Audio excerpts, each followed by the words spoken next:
అమ్మ బాబోయ్ ఈమె అమ్మ బాబోయ్ అంటుంది. ఈమెదో కథ. యువ సామ్రాటు. నేను యువ సామ్రాట్ ఇట్లా చేయడేమో అనుకున్నా, మరి ఈయన ఎందుకు చేసిండో అర్థమవుతలేదు. ఈయనే నా అన్వేషణ అంటే పెద్ద పెద్ద అన్వేషణ.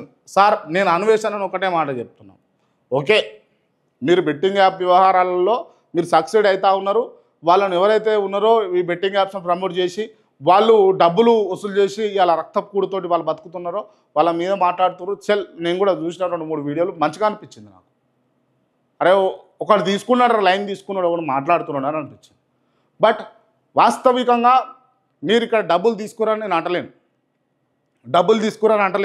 బట్ మీరు గ్రౌండ్లో చూడండి ఏం జరుగుతుందని చూడండి. అవును, నేనంట కేటీఆర్కి వచ్చిన ఆలోచన రేవంత్ రెడ్డికి ఎందుకు రాదండి? ఎందుకు రాదు అంటున్నా. ఈకో పార్క్ జైమన్ నువ్వేదా చేసేది, నేను అధికారంలో ఉన్నా కేటీఆర్ నేను చేస్తా అని చెప్పేసి ఇమ్మీడియట్గా ఇప్పుడు యాక్షన్ తీసుకొని రేవంత్ రెడ్డిని చేయమనండి, ముఖ్యమంత్రి గారిని చేయమనండి, లేకపోతే మంత్రులను చేయమనండి. ఈకో పార్కుగా ప్రకటించి అదంతా ఈకో పార్క్ కింద చేయమని చెప్పండి, ఒకసారి చూస్తా.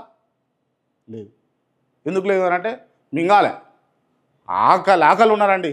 మంత్రులు, ఎమ్మెల్యేలు అందరూ ఆకలితోటి ఉన్నారు. ఆకలితోటి ఈ తారేడారిలో కనుక సంవత్సరం వదిలిపెట్టి మళ్ళీ తీసుకొచ్చి మన పారాడైజ్ బిర్యానీ సెంటర్లో వదిలిపెడితే ఎట్లా తింటాడో పోరో ఇక గట్లనే ఉన్నాను అన్నట్టుగా. అధికారంలో లేము ఇన్ని ఏళ్ళు, ఇక అధికారంలోకి వచ్చినాం దాహం దూపతోటి ఉన్నారు. జరా దూప అరదాకనే తాగుర్రి, కడుపు నిండదాకనే తినూరి. ఎక్కువ తింటే డైజెస్ట్ కాదు, ఇట్లా అంత పేలుతుంది అన్నట్టు. రాంగ్ ఫైర్ అవుతుంది, రాంగ్ ట్రిగ్గర్ అవుతుంది. ఈ బంద్ చేసుకోరి, ఇన్ఫ్లుయెన్సర్లతో చేపించుడు బంద్ చేస్తే బాగుంటుంది.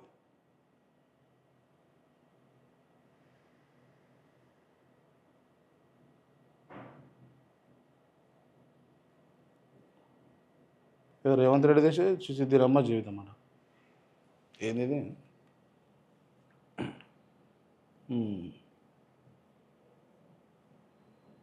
అరే ఈ రోడ్ల మీదకి వస్తున్నాయి ఇవి, ఈ జీవరాశులు రోడ్ల మీదకి వస్తూ ఉన్నాయి. నీళ్లు పెడతా ఉన్నారు, వాళ్ళు నీళ్లు పెడుతున్నారు రోడ్ల మీదకి వస్తే.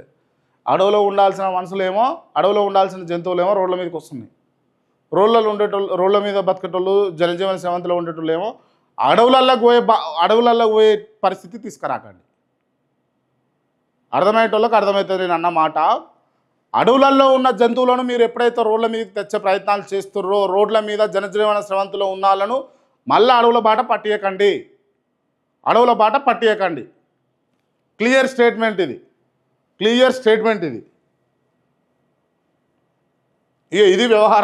ఇది వ్యవహారం నడుస్తూ ఉంది రాష్ట్రంలో.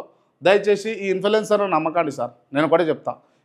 వీళ్ళని ఎవరు నమ్మిపోద్దు లేదు. ఎంటర్టైన్మెంట్, వీళ్ళంతా ఎంటర్టైన్మెంట్. వీళ్ళు చేసే జోకులు చూడాలి, లేకపోతే వీళ్ళు చేసేటటువంటి చిట్ చాట్, లేకపోతే చిల్లర వ్యవహారాలన్నీ చూసి సంతోషించడం కోసమే కానీ వీళ్ళు చేసేది చూసి ఇన్ఫ్లుయెన్స్ అయ్యి ఓహో ఇదా వాస్తవం అని అనుకునేంత మూర్ఖంగానైతే తెలంగాణ సమాజం కానీ తెలుగు ప్రజలు కానీ లేరు.